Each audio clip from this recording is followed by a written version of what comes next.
Hi, everybody, and welcome back to On the DL. Sherri Dias is here. Sherri, where are you coming from today? Where are Uh, you living? Atlanta, Georgia. Wow, that's nice. You're not originally from Atlanta, Georgia, though, right? No, Yeah. born and raised in Ohio. Ohio, so closer to Ontario. Very much. I have a lot of friends that live in Ontario. I worked in Detroit for years and commuted across the bridge over to visit friends, and they would come over. And I grew up 30 minutes south of Windsor, Canada, and spent a lot of Wow. time there. So yeah, very much an Ohio accent. I think I've been here long enough to have occasionally people ask me where my accent's from, and I'm like, Yeah. it's not Georgia. No, it's not Georgia. It's not a Southern. That's why I asked No, where some you were Canadian from. influence in there, that old Midwestern, being as close as I grew up to Canada, there's definitely a little, when I get around my Canadian friends, they definitely have, I can hear the influence it has over the Midwestern accent for sure. So I just want to say thank you first and foremost for saying yes to coming on the DL, for speaking with me. I am such a huge, I don't even know if fan is the right word, because it's just so much more intimate to me than just saying, "Oh, I'm a fan of yours." Like, Yeah. you I don't are, care for the word fan much anyway. I haven't gotten yeah. used to that word. I call them my peeps. You guys are just my peeps. Yeah, well, I am one of your peeps for All sure. right. And when I found you, everything changed. Oh, that makes me happy. I mean, I hopefully in a good way. Everything changed. I said, there is finally a voice, a female voice out there that is really speaking our language, and in a way that hits home, makes you laugh really hard, makes you cry sometimes. It's just all of it. And I have to tell everybody, they might be saying, well, who's Sherri, also known as the Real Slim Sherri. I Oh, love that name. It's the best name ever. thank you. um I guess you're a content creator, but collectively you have 1.4 million followers across social platforms. Almost 1.5 now. Yeah. It probably will hit 1.5 sometime this weekend is my guess. Yeah. And your jam is just Gen X. It's a whole lot of things, honestly. I started off not intending to make any particular kind of content, and then I made a video, sounds only Gen X years one day, just having some fun when I was early in my TikTok days, my very early learning days. And I made this video with some music strung together, just a few couple seconds of a clip of the beginning of a song, and put that together. And initially when I posted it, I had no expectations of this video. It was like, the beginning of Prince's Let's Go Crazy. And it was it was like beginnings of Tone Loc and like music from our childhood. And initially when it posted, it didn't really do that well. I didn't have any followers. I had, very few followers. And I had been doing a lot of research. I was an investigator for most of my life. And so I just dig. That's just my instinct, is I'm going to figure this thing out. And so I started, reading a lot and just studying TikTok a lot. And somebody had made a comment about reposting. If a video doesn't perform well initially, just repost it later on. So I reposted that video. It was the only Gen X content I'd ever made. And I woke up the next morning and I had gained like 40,000 followers off of this one video. Oh, The video just went insanely viral. And on TikTok. yes, on TikTok. This was back in late 2021. And so and that video just went crazy viral. And I think today it probably has like 3 million views on it or something like that. And so that kind of began me making a little bit more Gen X content, because I was like, oh, these are my peeps. And I had never really identified as Gen X before that. I'm just me. I am Gen X, but I really didn't identify that way. I didn't say, oh, I'm Gen X. But I started really meeting other Gen X creators on Hmm. TikTok, and they inspired me to make more content about Gen X. And it really started to go down the path of just not just nostalgia, but also I think touching on topics that affect our generation that people just don't talk about. And so that then evolved into midlife and menopause, and just sort of like this awakening that happens at this point, I think, for a lot of people in their journey. And so it kind of encompasses all of that, inspiring people, but also poking fun at the things that maybe we don't we should talk about, but we don't talk about from our childhood, from being growing up Gen X, and the good and not maybe the not so good. And just trying to, you know, I never intended to be a voice. Let's just put it that way. It was never, I never set out for that. But now I am kind of a voice for Gen X. You are a voice for sure. And like 100% you are a voice for Gen X. And one of the reasons why I wanted to meet you was because here on the DL, we talk about things that people aren't saying out loud. And so when I find somebody who has the courage to say it all out loud and to keep doing it, not just do it once or twice because of, you know, they didn't get enough views or enough likes, or they didn't get the attention that they wanted, and just keep going at it because you know that it resonates and that you are making a difference. I watch your lives on Facebook and I see the way people are so engaged. I mean, my God, there's sometimes you have a towel on your head and a mimosa in one hand, and people are just chatting with you like you're an old friend. Like they knew you growing up. It That's does how I feel that felt. way. It does. It surprisingly feels that way for me too. I never, I love it. I'm not setting out with that intention, and then it just sort of evolving into that. I joke around. I don't really like people, but I'm a people person. I care about people, and I don't really like people like up close. But this works for me because This platform's good. First of all, it's on my terms most of the time.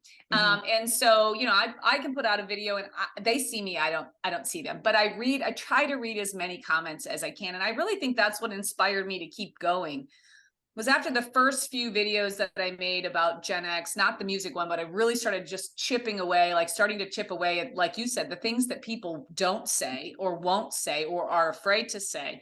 I started reading the comments from those videos and realizing, holy cow, there's a whole bunch of people out there that are like me. I didn't know, like, I just had no idea that there were people that we were living like parallel lives and had no idea, you know? And that was very, that was soothing for me. It felt like a part of a community. And that's really where that began. I started making more and more content about that. And initially I fell into the trap with TikTok of making what I thought TikTok wanted me to make, which was purely like Gen X content.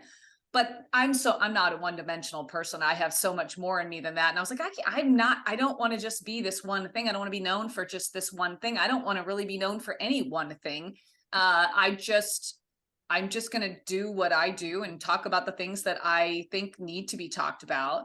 And what came from that was this overwhelming community that just poured out of all kinds of places. The number of comments and messages that I get daily about how I inspire them, or I make them laugh, or I'm changing their life in some way, I take that very seriously.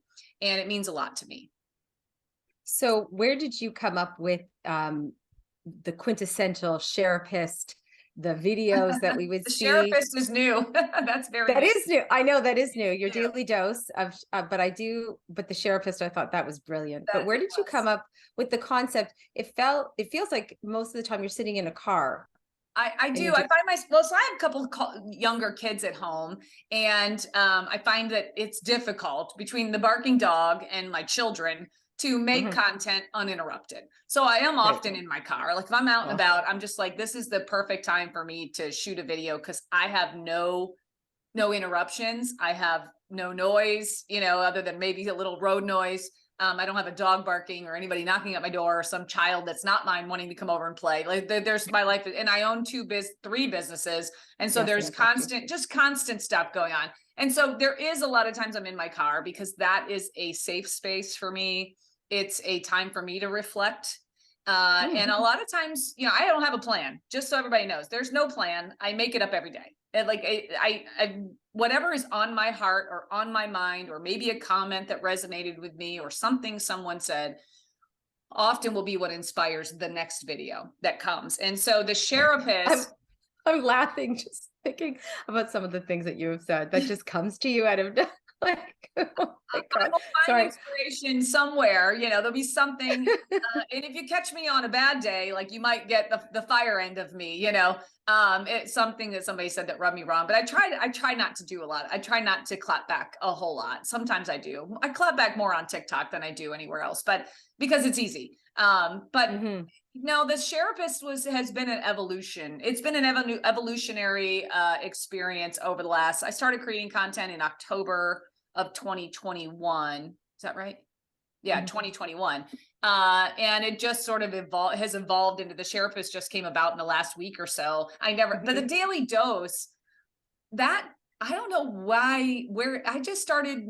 So I don't want to get too deep, but I think what inspired me to start making videos anyway, I know what would inspire me. I got really sick with COVID, and I just, back in 2021, and I came out of that, just with a different outlook on life, I feel like. And I was getting ready to turn 50. And I think I just started doing a lot of my own, I've been on a healing journey for a long time, but I started really doing some more inner work that I needed to do for me.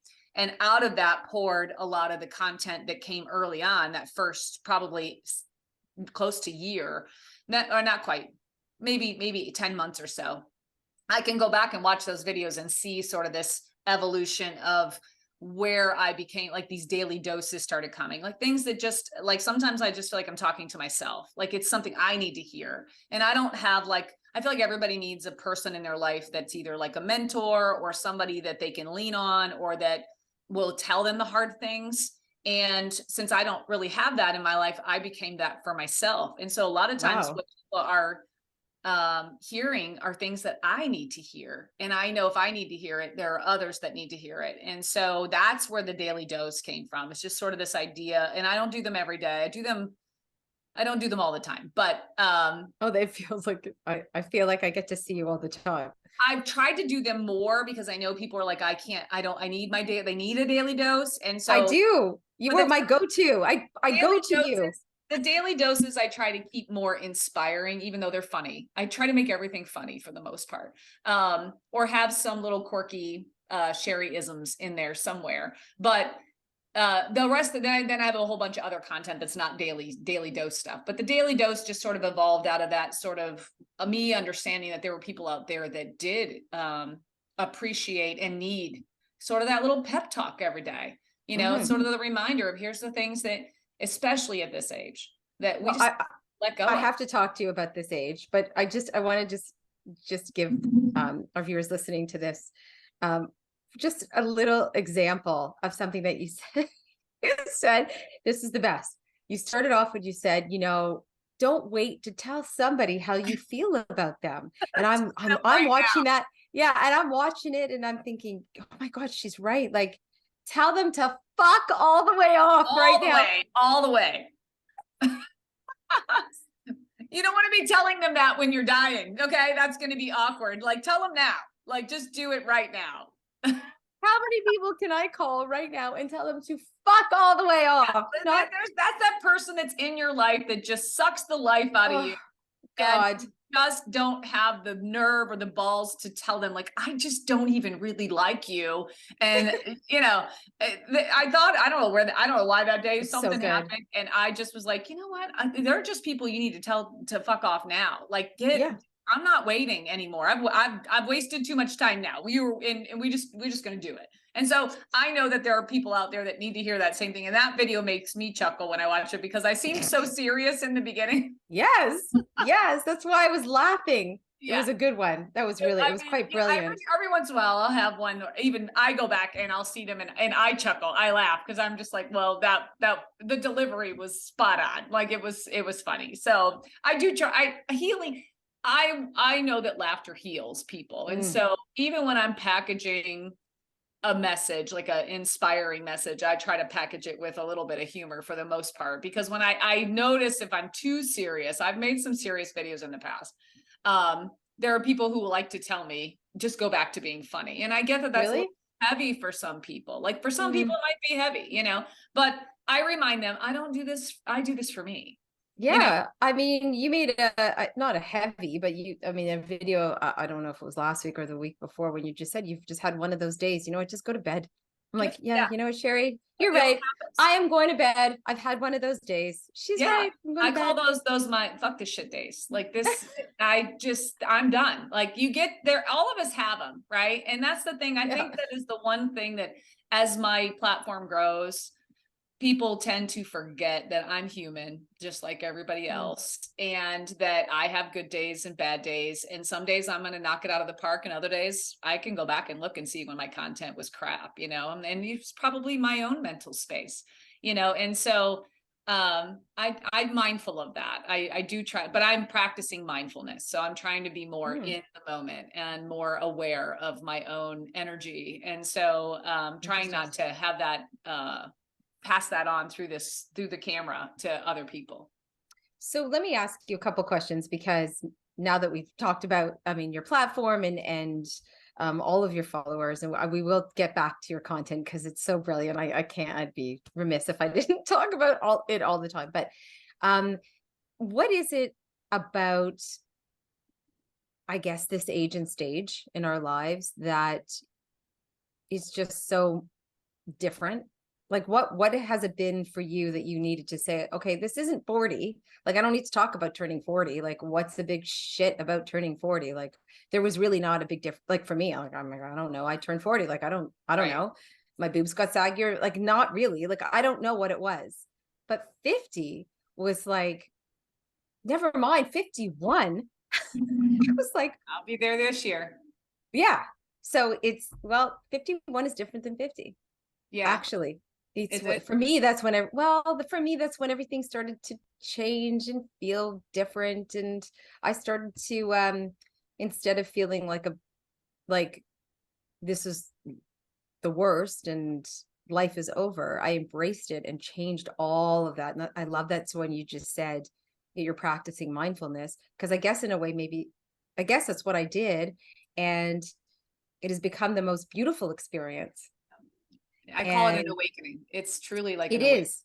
It Yeah, is. And it's an incredible time of life. it And is. anybody who says it's not is just not in that space yet. And they need to get there. And maybe following people like you will help them, carry it a little bit lighter and realize that what you think stinks is actually beautiful. Yeah. So for me, turning 50, I spent my entire year 49 wasted all of 49 worrying about 50. Like all I Yeah, did was talk exactly. about turning 50. It sounded like such a humongous thing Yes. for me. It was so surreal and it was scary. And I was like, the truth is most of us in our generation didn't think we'd get this far. I mean, Yes. let's just be honest. And so when you arrive at this place where you're like, holy shit, I'm turning 50. You didn't plan for it. I didn't. I mean, I have not been not planning, but I think a lot of us grew up not imagining just the times we grew up in and the things that were going on in our world as kids and through our adolescent years just didn't leave us with a whole lot of thought about planning for the long term. And so when you arrive at that place, it was very scary for me. Like 40 was tough, but 50 was holy cow. Like I just was like, I don't like nobody. So one of the biggest things and this is what I tackle, and I try to make my content where at times I hope it resonates with people younger than me, because I feel like I've wasted so much of my life carrying around this baggage of shit that I didn't need to carry around. Right. Like you just you carry a lot of things around with you in your youth. And for me, when I got to this point, it was like, why am I carrying? Now I'm here. Nobody talked about it. Nobody warns you about the things that's going to happen to your body. Nobody warns you about the things that's going to happen to your mind. The people who came before us, our mothers, our grandmothers, they come from a generation where you don't talk about that stuff. And so it was like, I didn't plan for this and nobody warned me. Like nobody's talking about these things. All these youngins coming up, the time is wasted on the youth. Let me just tell you, Oh, yes. you waste so much precious time and time is so short. And I think for me, when I came out of COVID in 2021, that was sort of where I was at. Is like, I have wasted so much of my life just on stuff that does not matter. It is so unimportant in the grand scheme of things. And then at the same time, I was entering into this phase of like, I'm turning 50. I'm perimenopausal. My body's changing. My mind was not, I was very I had gone from being very sharp after COVID to I mean, I joked around I was Dory. You told me something 5 seconds later, I couldn't remember it. I had COVID brain really, really bad. Couple that with menopause, being pregnant, I was like, you're going to have to put me Forget in about it. Yeah. I basically was like, you're going to have to put me in a home because I just can't, I don't know how I'm going to do it. Like I feel like I can't function anymore. And so thankfully I went to the doctor and I got, I fixed a lot of my mind, but during that phase, I was really struggling with my own mental health, because of all the things that were changing about me and the fact that my mind, something was going on with my memory. I found out my iodine was very low, which was affecting me. Anyway, that whole process. Oh yeah. And ladies, get your iodine checked. That's interesting. Yes, I had no idea. I go to my doctor because I was trying to rule out this. Do I need to go see a like a neurological doctor? Like there's something wrong. I could tell physically. I knew there was something wrong with me. I was not the same. And it was going on for months and months. It wasn't getting better. And so I was like, you know what? I'm going to go to my doctor. I'm going to get blood work done. I'm going to see if this is just menopause, because if it is, this is going to suck. Like if this is what menopausal brain is, I'm going to be in a home in 5 years. Like that's how I imagined my life was going to be. So I went to my doctor, had him check all my blood work, because I was like, what I'm trying to rule out is if this is menopause, do I need to go see someone else? Because something's wrong with me. And they found that my iodine was very low, like dangerously low. And I was like, wait, do you mean iron? And she was like, no, iodine. And I was like, I had no idea that this was a thing. Like I've been a vegetarian for like 16 years. And so I don't eat shellfish. I don't eat, like, that's where you get a lot of your iodine from. And so we were trying to figure out, was this a result of COVID? Was this a result of me being a vegetarian? Anyway, long story short, I got on iodine supplements and it made a humongous difference in my mind. Like I'm actually back to, I think, close to the person I was before that. You're pretty sharp, Sherri. You're pretty sharp. I wasn't though. I had Post-it notes all over my house because I literally could remember nothing. Like if I had to pick my kid up from dance, I just would not remember. And this is a normal every week thing. And these were things that they wouldn't stick. And so that whole experience, I was on TikTok early on. I was making videos about like just your mind, like what happens to your mind. And I was thinking it was all just age. And it's not. But through that process, I learned a lot about menopause. I asked my doctor a lot of questions. I learned a lot about what's going on with my body. And because of that, it made me start talking about it. Because I was like, nobody talks about this stuff. Nobody warned, nobody told any of us. I didn't know if this was a symptom of menopause or there was something actually wrong with my brain, because nobody talked about it. My mother didn't talk about it. My grandmother didn't talk about it.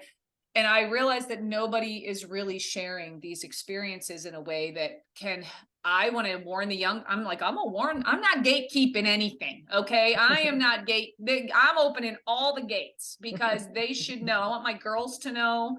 They're 9 and 12. And I want them to know when they start getting into that phase of life, what to expect. But then it started making me really reflect as I went through that process, that awakening, I think, reflecting on all the time I had wasted and the things that I'd carried around with me that were they didn't serve me anymore. Like those things, I just started to shed those layers and really get at like the core of who I am and what my purpose is and what I want out of life. And I plan to live I'm 50. Okay. It's not the end of the world. You're not like 99. Well, people that, their ageism is alive and well in this, in our country, especially, in other countries, your elders they're revered, they look up to them they look to them for wisdom and knowledge and guidance. And here we waste all that on the young. And you hit a certain age, especially when you're past your baby making, abilities, you're just written off as a has-been, or you're not relevant anymore. And I'm like, fuck that. Sorry, I don't subscribe to that. And I think that women need to feel empowered, especially at this age, in this stage of life. We have so much to offer. It's not just about our wrinkles and our graying hair and our saggy boobs. We have so much more to offer the world than just that. And I want to be able to share that with people younger than me, and even people in my own age range that need to feel inspired. They need to find their confidence again. Sadly, we grew up in a time when the media and television perpetuated this idea of what age looked like what old was, right? When you look at the Golden Girls, they were all in there. They were all our age. We don't look anything No, like that. Okay. no. Yes. They were in their Look at, 50s? they were in their 50s. Yeah. I When am you so look at, guilty. when I'm you so look guilty at, of you it. look at a lot of the TV shows from that time and the people that were being portrayed as being so much older, were all mostly in our age range at that time. And so I'm looking at that and go, you know what? You guys have perpetuated this idea of what old looks like. And I'm not signing up for that. No, I'm not signing up for that either. Age is a state of mind. You hear that. It sounds so cliche. Age is a state of mind. It is. Because if in your mind you accept like, oh, well, I'm old because this is what the media tells me or television tells me or what other people perceive me, define me as, then I'm old. No, I throw a big fat middle finger up to that. No, I do not subscribe to that. I am old when I say I'm old. And I don't feel old. I feel amazing. I feel better than I felt probably in my prime of my life. I feel better now than I did then because you know why? It's what's up here. It's Yeah, not so this. that's what I was saying Not to the you. physical appearance. It's what's up here Exactly. that defines your state of mind. And so for me, I'm like, I'm still 15 up here. Some days I'm 20, most days I want to be 21 because I do like to, partake in a little adult beverage here and there. But yeah, it's just, I want to inspire women at this stage of life to not give So up. you definitely not to give up. You got to keep going. I guess I don't know if you watch CNN, so you heard Don Lemon's ridiculous. I I was mean, gonna clap back at that, but I was in the Dominican when that yes, happened. you're Didn't have great having some. internet at the time, so I didn't. But I know what he said. He's not the only one. There's several people No, perpetuating. of Yeah, that course, in the but it media. really, I mean, that Out really of got me his mouth, going. it was surprising. It was, wasn't Yeah, it? yeah, it I was was. surprised that came from him. I thought maybe he had lost his mind, like something I was mean, up. Sleep he went deprivation. I don't know. I'm not making up something. an excuse. I was really, really upset. I was really upset with him. And I wanted to run with it because, like you said, like the world has dictated when our prime Yep. was. And I feel like I'm just getting going now. Like We're my just kids are getting started. I feel the right. same Like, way. I feel the I don't same know, way. like, yeah, so I've got like physical stuff that's gone on because I turned 50 and stuff like starts to Fall change and apart. Your whatever. body goes to shit. But you know what? My body went to shit when I was making babies. I didn't like the way I felt then either. That was disgusting. So like really, I really didn't like that feeling, like all the hormones and how you felt afterwards and all that stuff. And And the so weight it, gain and oh your body definitely changes after you have kids. yeah. But now I feel like I'm smarter because I'm older and I have more control of my body because I've been through so much because I'm older, and I love where I'm at with my body right now. I'm totally in touch with myself emotionally and sexually. And in your 30s and like your baby making in your 20s and 30s, and in your 40s you're getting over that because it takes a long time to get over that. It And does. now it's like I want all of the experiences that my body hasn't had. I want to do it all. I want to feel it all. I want to be out there. I want to embrace it. And for the world to say, you're too old, shut it down, makes me want to puke. Same. I mean, I completely agree. I think part of the issue is, and this goes back to the media and magazines and television and what they portray prime for women to be. Like men, here's one of my biggest issues is when men get to be our age, they're all like, so the silver fox and everybody's all like, they're so handsome and they don't lose their attraction factor. No, they're George Because Clooney. yeah, they don't, because they become more attractive in some ways. Mm-hmm. Not Oh, women. yeah. Women are, if you're not making babies, and that's really been that has been by design, is that women are at their prime and most beautiful or most worthy when they're making babies, when we're continue to feed the population. And then once you're past that, they don't see you as having a purpose. You're not needed anymore. And so they consider us to be past our prime and not no longer worthy of that kind of that image of what beautiful is, that image of what wisdom is, the confidence of intelligence. Like they look past you as if you're not there. And for me, one of my biggest, and I wrote it down on my goals this year, of what I want to do is I want to disturb, destroy, disrupt, tear apart the idea of what age is when it comes to women, because I'm just getting started. Like that awakening process. I think the most beautiful thing you're talking about is that we've reared our children. I'm still rearing, but we're, for the most part, when you get to this point, you're supposed to have reared your children already. And we give up so much of ourselves to our children, to our family, to our career, all of those things that we have sacrificed our entire lives. You come to this point where you're all of a sudden in this space where you're like you just said, I want to experience things I haven't experienced, and I want to do it in a way that doesn't carry all that baggage with me of someone else's needs. And that's, I talk a lot about that, of like, it's okay to say no. It's okay to, rid yourself of people in your life that are toxic to you. You don't have to be a doormat for people. And really just, it's okay to put you first, because we have put everyone else first our entire lives. And our generation, millennials and Gen Z, they'll break away from that more than we have. We were raised to be pleasers. We were raised to please others and to be polite. And that's why I'm not everybody's cup of tea. Some people are like, they don't like that I say things the way I say, because it goes against the grain. It goes against the norm. It goes against what they're comfortable with. And I get that. And I say, that's okay. I'm not everybody's cup of tea, and none of us are meant for everyone. And so of course, I am okay with, I'm going to keep being me. I am fully 100% confident with who I am and where I'm at in life.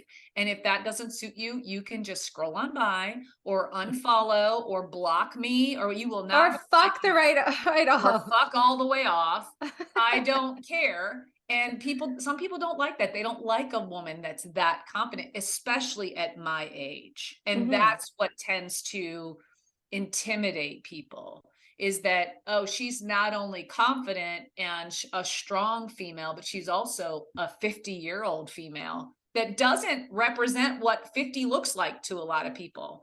And so, I got wrinkles and I've got saggy boobs, but I get a lot of shit for my purple hair, and so I love your hair. Oh, I mean, most people do, but I do get the people that are like, what are you, why can't, we grew out of that in the 90s. Well, maybe you did, but I don't subscribe to your definition of who I'm supposed to be at 50 years old.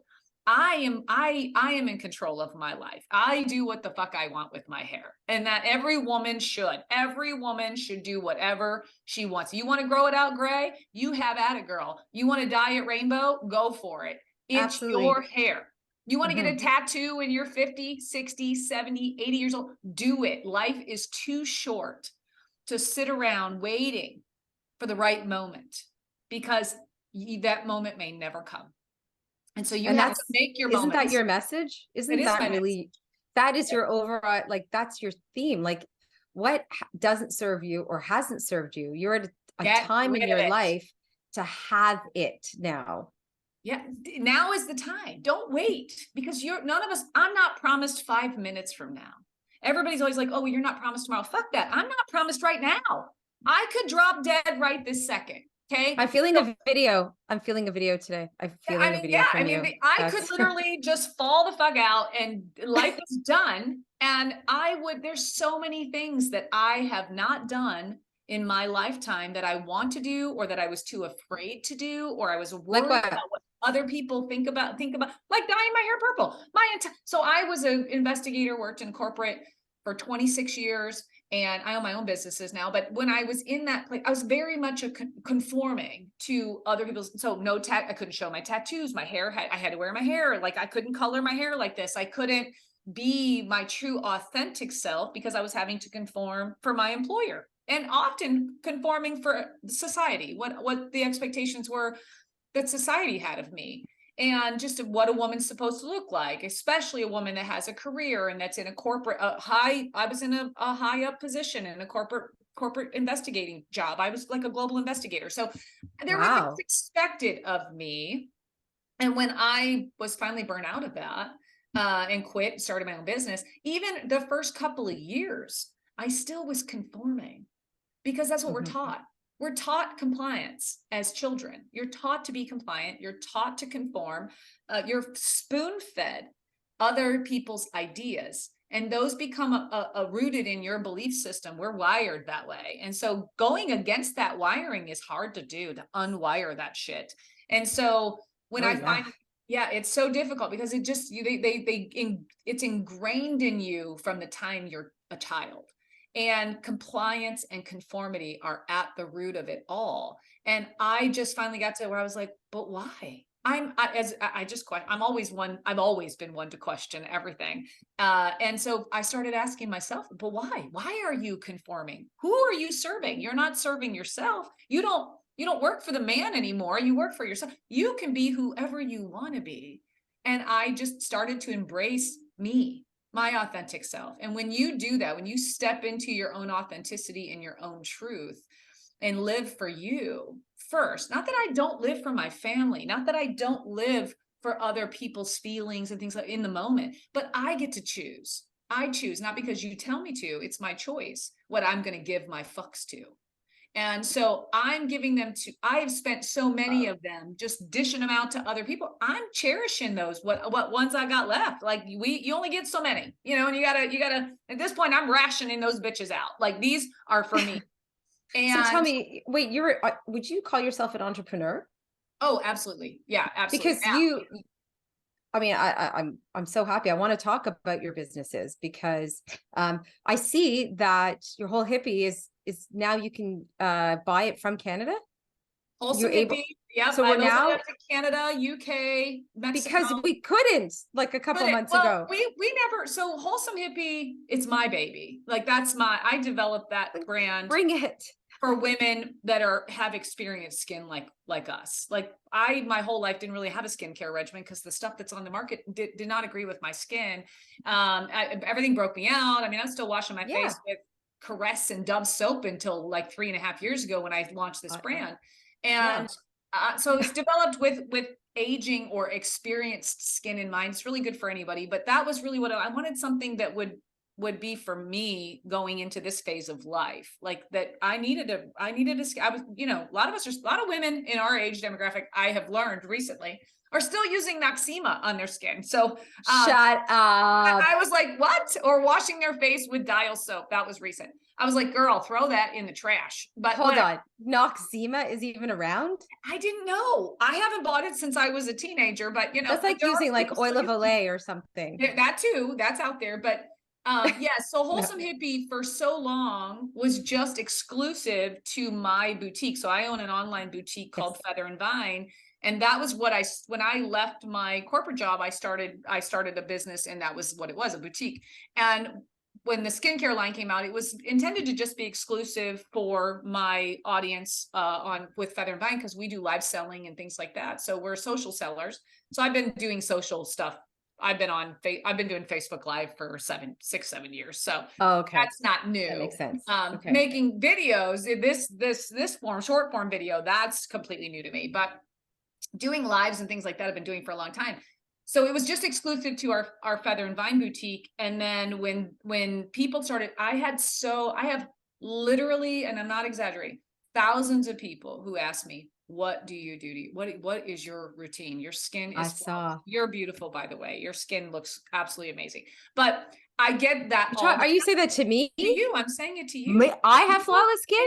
You look fantastic. Oh my You God, thank look you. amazing. Okay. How That's about so that? nice of And I'm not even you. going to say you look amazing for your age, because fuck that. We need to stop Yeah, saying fuck that. But that's you nice of just you. look But fantastic. Okay. that's kind And of you. your skin is glowing. It's beautiful. And that's what a lot That's of nice people of you. want. And people started asking me, and I never started making short form video to promote my business. And that felt weird to me, to be honest. I didn't want people to feel like I was just trying to sell them something, because that was never my intention.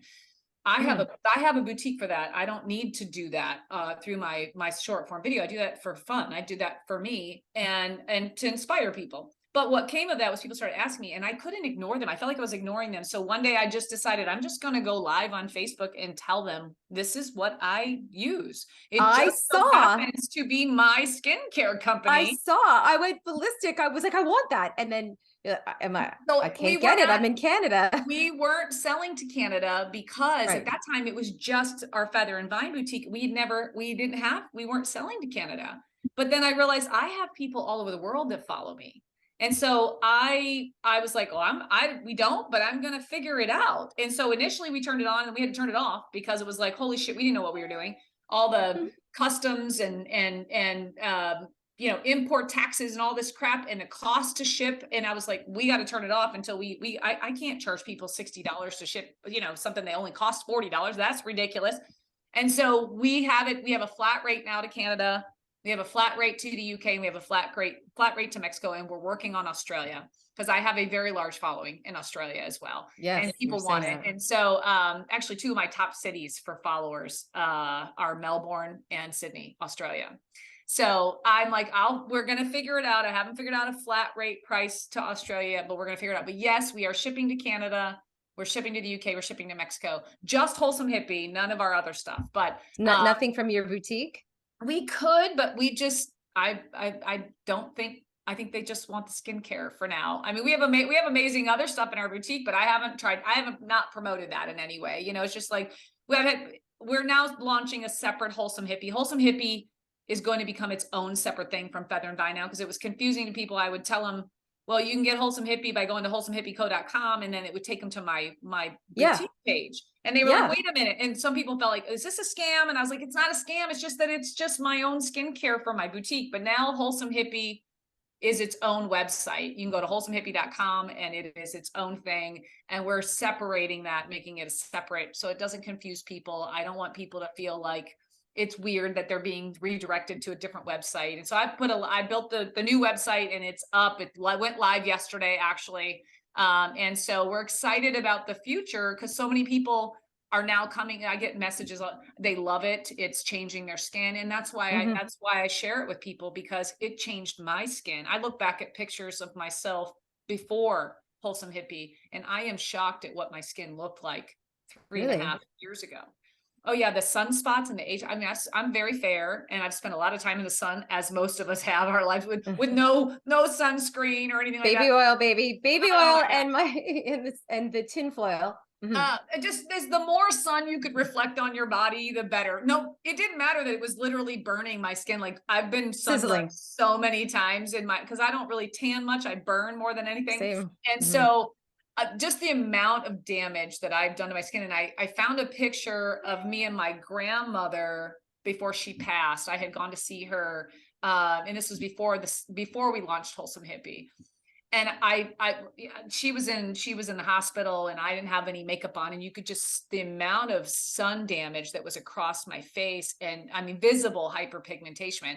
I look back at that, and I found it in my phone one day, and I was like, holy cow. Like, I had to take a step back and put another picture of myself now beside it, and was like, wow, the difference it made in that. It took 3 years, but I literally only have like 1 or 2 spots, like sunspots left, and I'm tackling those little by little. But regardless, I was just like, holy cow, this is like, it changed my skin, and I didn't know it would do what it has done. And so other people now are telling me what it's doing for them, and that just makes me feel really good. You know what drove me, or does drive me crazy? Not so much now, because I feel like I'm got a handle on my skin, so that's why I appreciate you saying that. But it drove me crazy that I would have wrinkles, oily skin, dry skin, and pimples all at the same. I'm like, yeah, that's all menopause. I'm like, what is happening to my face? And I've worked in TV for decades, so I always had to wear makeup and put it on and take it off and stuff, but very cognizant of keeping my skin clean and moisturized. And then, you go through perimenopause into menopause, and you're like, Like, how confusing is this? I have a everything's pimple changing. and a wrinkle. Like, what is that? It's just our hormones. Like when I Yeah. didn't really start to understand it until I went and got all that blood work done. And I get blood work done now, done every couple of months. Because Me too. Me they're too. monitoring my iodine, they're monitoring my hormone levels, all that. But Same. my doctor explained it to me. It was like, because I had the same issue. I was like, why am I still breaking it? Why do I feel like I'm going through Breaking out. puberty a second time? Yes. But now with wrinkly skin, I need to understand what's happening. And it's just the highs and lows of our hormones. So as we enter into I'm perimenopausal, I'm not in menopause yet, technically by their whatever scale they follow. Hopefully That's a thing. No, hopefully it's a soon. thing. But anyway, I've probably been perimenopausal for 10 years. After she explained the symptoms of it, I was like, well, that's probably been going on for 10 years. But women can be in perimenopause for 10 to 15 years, And so she explained that as our hormones start to, they go up and down as we're in perimenopause. They're not like just declining. They kind of go up and down and up and down. And when it does, it triggers pimples. Because I was like, why am I having blemishes at this age? Should I not be past that? But it's the fluctuations in our hormones that not only really significantly impact our skin. So people, I don't want to get too deep into it, but skin is an afterthought most of the time. Our skin is the largest organ we have, and we don't take care of it. It faces the entire world every single day for us. Oh, you got to take care of your skin. Well, yeah, but a lot of people don't. It's like an afterthought. They worry about what they put in their bodies, but they don't necessarily worry about what they're putting on their bodies. They don't worry about what they're doing with their skin. And so all the chemicals and synthetic, ingredients that are in a lot of skincare is not good for our skin, and it goes into your bloodstream anyway. So whatever you put on your skin goes into your body. And so, with that in mind, I was again talking to my doctor going, why am I still having pimples at this point in my life? Because I'm taking better care of my skin than I ever have. And it's just you can't control your hormones. You can't control that fluctuation. So it changes your skin because your skin is an organ. So your skin is dealing with fluctuations in your hormones. It's also dealing again with the elements, and as we age, our skin doesn't produce as much collagen. It doesn't produce as much, our elasticity is not what it used to be. And all of those are things that don't have to be that, but we're undoing 40 years plus of damage that we've been doing to our skin. And I know I'm guilty. I didn't take care of my skin until 3.5 years ago. I still don't used to sit. I could. Did you sit in the sun in the 80s with baby oil? Yes. Well, Hawaiian tropic or whatever. I did, even though baby oil was basically like butter in a pan for me. I didn't know it. Like, it's like I was being seared by the sun. Yeah. My fair skin should not have baby oil on it, but I baby oiled up there weren't any sunscreens. Nothing had a sunscreen. And then when it first started coming out, it was like a sunscreen level 4 or a level 8. Hawaiian tropic. Did you have Hawaiian tropic? And most people they thought less was better, so it was don't buy that 8, get the 4, or get the one that has nothing in it. I did all of that. I laid in the sun, even though I now know I have to be sunscreen to be in the sun because I burn. Of course. Yeah. At this point in our life, we can't be burning our skin like nobody should be burning their skin, period. Sunburns can be avoided, but I have had sunburns in the past that were like nearly 3rd degree. I can't even talk to you about what's and the blisters on him. The blisters and it was awesome. And I look back and go, how stupid were we? Like, I mean, and I was just doing what everybody else was doing. That's why I don't do what everybody else does anymore. We would lie in our backyard in a those rubber lounge chairs I would take my Fame album or my Grease album, and I had tinfoil on it, and I'd lie out there with my sisters for 8 hours with Journey blasting in the background. Right? Yeah. You have like the best music. And you just kept reapplying more baby oil. The bigger reflection you could get, the better. And when you think about all of that damage that we did, and now we're smart. I mean, like I said, I used to do what everybody else did. That's what everybody else is doing. So that's what I did. Even though I knew it was burning my skin, I wasn't making that connection of like, oh, the baby oil is probably what's causing this problem. No, I loved it. We loved it. And if I got sunburn, it was just like a rite of passage. Like, well, that's what you have to do to get any kind of tan. Now I just use a bronzer. I don't do any of that. Me too. Oh, I'm I go to the beach. I wear a hat now, I will Same. sunscreen my body, but I hate sunscreen on my face. I despise it, so I won't. I just cover my face, like I wear a hat and I don't, and sunglasses, and I keep my face out of the sun. But I didn't. My whole life, I was like out in the sun doing what everybody else was doing. And that's why I said I don't do what everybody else does anymore, because those people were idiots. Yeah, absolutely. They were all stupid. We were all stupid. Okay. And so don't do that. Don't follow. Don't be a follower. Be a freaking leader. Okay. Just do your own thing. If your instincts are telling you I probably shouldn't do this, listen to your damn instincts. They're there for a reason. But we didn't listen to it. We're like, oh, my friends are doing that. I should be doing that too. Absolutely. Well, that was our generation. There Every was all of us. there was no leadership. There was no individuality. And I mean, you couldn't be different at all. That was not Gen X. We were not different. You couldn't be different.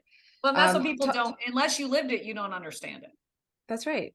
And that's why I do kind of feel a little bit of a responsibility at this stage, you know, to empower our kids. And my kids aren't that much older than yours. I have a 16-year-old, you know, and I have a 16-year-old and I have an 18-year-old, and then I've got a whole bunch of step kids also. They're older, but they're awesome. But I feel a responsibility that I talk to them about the shit that I did at their age.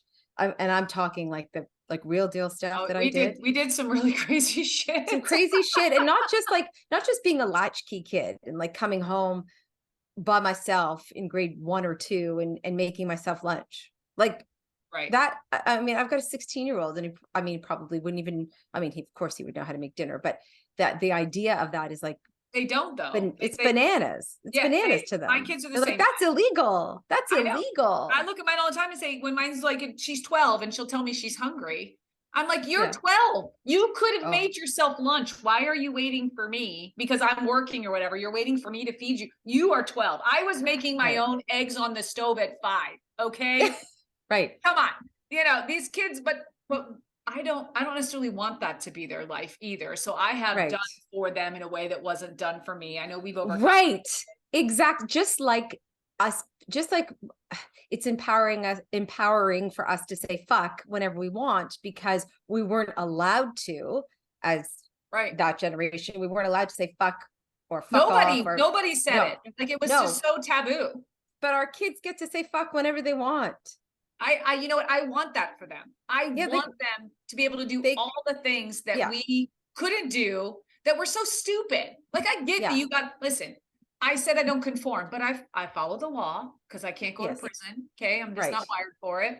And good. There are certain things that you just know you do because that's just part of being a good human being, period. Right. Being a good human. I do reside there in the good human category, but the rest of it, I mean, my kids are 9 and 12 and I tell them, you don't swear because it's about the intention. If you're like, when they were older and they just want to like use the word fuck in a sentence, have at it. It's if you direct it at somebody that becomes, you know, that's different. But I want my kids to experience everything. Like I have a 33-year-old as well. And so, you know, raising a 33-year-old? I do. What? I do. I have a 33-year-old son. Yeah. That's beautiful. I didn't know that. Yes, I do. That's awesome. So I have a 33-year-old and then a 9-year-old and a 12-year-old. So 21 So your years. 9 and 12-year-old are with the second marriage? Yes. And second so my son, you know, I raised him, obviously I didn't raise him really any differently than I'm raising the girls. I poured all of myself into him. You know, he's a typical millennial. Very much a mama's boy and will probably always be a mama's boy, and very still needy at 33 in some ways, but I'm okay with that because I raised him I gave him everything I felt like I didn't have, you know, and now he was the difference is that he had a little bit more freedom. I feel like the kids do today, than, you know, because the times were just different, but yeah, he's an amazing big brother, and my girls absolutely adore him, he adores them. He's a middle school teacher here in Atlanta, and you know, but anyway, looking at him and looking at them, I don't, you know, people say, well, are you raising your kids different? Do you know, I was 17 when I had him, so I had no fucking idea what I was doing. I was literally just winging that shit every day, trying to figure out how to be a mom. Cause I, again, didn't really have anybody to lean on. I didn't have that, anybody to help me or mentor me. And so I just was figuring it out. And now, so the difference is at least I have more experience with the girls. There are things that I'm like, okay, I know I'm already foreseeing, and because I've already experienced it. But Teddy, come lay down. For me, I mean, I'm not really raising them any differently. I waited on him hand and foot. That my young ones, my girls are no different. I do for them because it wasn't done for me in that way. And I feel like I probably overcompensated, but I am empowering my girls. My son was just different. I didn't feel like I had to do that so much. I mean, he's empowered, but boys are different. These girls They are. like, honey, he's just going to go out in the world, and the world is different for him because he's a guy. Yeah. And girls, we need to change that for them. The world needs to change for these young But girls that are coming up. you are doing that, Sherri. You're doing that. You're doing that because I think I want to. I believe you are because, you know, I mean, I'm speaking from my experience when I went away with I have 4 very close friends, and girlfriends, and we're all the same age and stage, and we try to spend these weekends and getaways together. We traveled together, and we were away, and one of them said, you don't know the real Slim Sherri? I'm like, no. And so when she showed me, I was like, what? And what you did, it was like what you did for me and for us in that moment, it was like, what? It was so good. And I feel that when we have that, and we have somebody who's just like us, right? You're not Madonna. Then that's right. Then we get to be it's a little bit better version of ourselves for our children, right? We get to feel a little bit more accepted in this world, and we're better for it. And speaking of Madonna, I would be remiss. I must ask you this before I let you go. I want to talk about music really quickly because it's such a huge part of you and your platform. And it's another thing that makes me smile. Your music. I'm like, oh my God, I'm just got to go get my 80s remix right now for walking. It really was the best era for music. I don't care what anybody says. I agree. You're not gonna outdo that decade. I agree. You can't do it. I know. I agree. And here's the best part. My children agree with me. That's the thing. They love it. The 70s had better, or the 90s. And I'm like, but look, no, the 90s. What they're remixing right now, what they're sampling, and what they're digesting is our music. I know. It's so good. And trust me, I got plenty of boomers that want to remind me how those artists were all boomers. And I was like, yeah, but they weren't creating that music when you were a child. That's right. They created that music. I don't care how old they were when they made it. It's our music. We grew up with it in our adolescent years, our formative years. That music defined an entire generation. I don't give a shit what anybody says. It defines all of Gen X. I have to share this with you. My nickname, or what people fondly call me, they call me Medina, because Madonna is my life, and I've been Medina like since the 80s. I've been Medina, and so like I need to meet her. Like, it's driving me crazy. I'm going to see her twice. She's touring. I think that's amazing. Yes, I'm seeing her in June. She's such a badass. Thank you for saying that. I'm so sick of people shitting on her and saying, oh, she's too much plastic surgery. Why do you give a shit what she looks like? I agree. Let her have her own fucking crisis. She wants to pull the cheekbone or a tuck a neck or whatever she's doing. Leave her the fuck alone. Body. I agree. Thank you, Sherri. Thank you for saying that. That's the stuff I want to throw a big middle finger at. Fuck you for judging her for being herself.